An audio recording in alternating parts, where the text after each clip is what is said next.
स्वागत है आप सभी का हमारे चैनल दिव्य दृष्टि में। शारदीय नवरात्रि 3 अक्टूबर से आरंभ हो गए हैं और आज यानी 4 अक्टूबर को नवरात्रि का दूसरा दिन है। वहीं इस दिन ब्रह्मचारिणी की पूजा अर्चना की जाती है।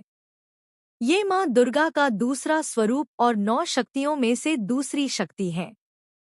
माँ दुर्गा का यह स्वरूप ज्योतिर्मय है। ब्रह्मा की इच्छा शक्ति और तपस्विनी का आचरण करने वाली माँ ब्रह्मचारिणी त्याग की प्रतिमूर्ति है। वहीं देवी के इस रूप को माता पार्वती का अविवाहित रूप माना जाता है। वहीं ब्रह्मचारिणी देवी की आराधना करने से भक्त के तप की शक्ति में वृद्धि होती है। माँ दुर्गा के इस स्वरूप को अनंत फल देने वाला माना गया है। माँ ब्रह्मचारिणी की पूजा करने से ज्ञान बढ़ता है और सभी परेशानियों से मुक्ति मिलती है। माता ब्रह्मचारिणी अपने भक्तों पर हमेशा कृपा बनाए रखती है और आशीर्वाद देती है। मान्यता है कि माता के आशीर्वाद से हर कार्य पूरे हो जाते हैं और परिवार में सुख शांति और समृद्धि का वास होता है। माता की आराधना करने से जीवन में संयम, बल, सात्विक आत्मविश्वास की बढ़ता है। माता की शक्ति के प्रभाव से शरीर के सभी रोग दूर होते हैं और जीवन में उत्साह व उमंग के साथ साथ धैर्य व साहस का समावेश होता है। आइए जानते हैं माँ ब्रह्मचारिणी को लगाएं ये भोग। नवरात्रि के दूसरे दिन माँ ब्रह्मचारिणी की पूजा होती है। ब्रह्मचारिणी माँ को भोग में चीनी और गुड़ से बनी चीजें चढ़ाई जाती हैं। वैदिक पंचाग के अनुसार नवरात्रि की द्वितीया तिथि की शुरुआत 4 अक्टूबर 2002 बजकर 58 पर हो जाएगी और तिथि का समापन 5 अक्टूबर 2005 बजकर 30 पर होगा। माँ ब्रह्मचारिणी की पूजा का शुभ मुहूर्त सुबह 11 बजकर 51 से दोपहर 12 बजकर 38 तक रहेगा।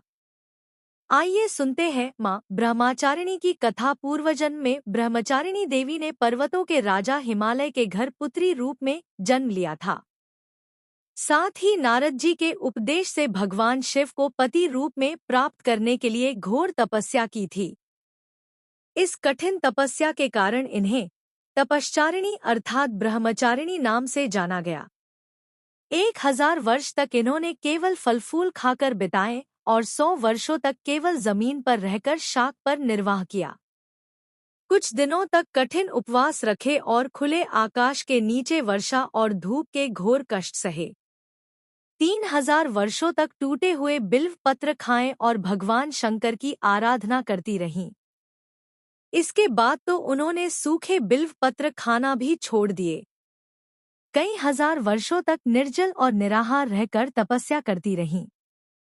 पत्तों को खाना छोड़ देने के कारण ही इनका नाम अपर्णा नाम पड़ गया। कठिन तपस्या के कारण देवी का शरीर एकदम क्षीण हो गया।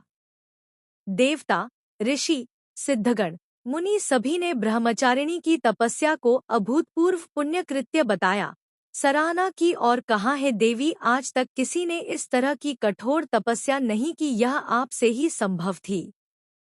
आपकी मनोकामना परिपूर्ण होगी और भगवान चंद्रमौली शिवजी तुम्हें पति रूप में प्राप्त होंगे। अब तपस्या छोड़कर घर लौट जाओ। जल्द ही आपके पिता आपको लेने आ रहे हैं। माँ की कथा का सार यह है कि जीवन के कठिन संघर्षों में भी मन विचलित नहीं होना चाहिए।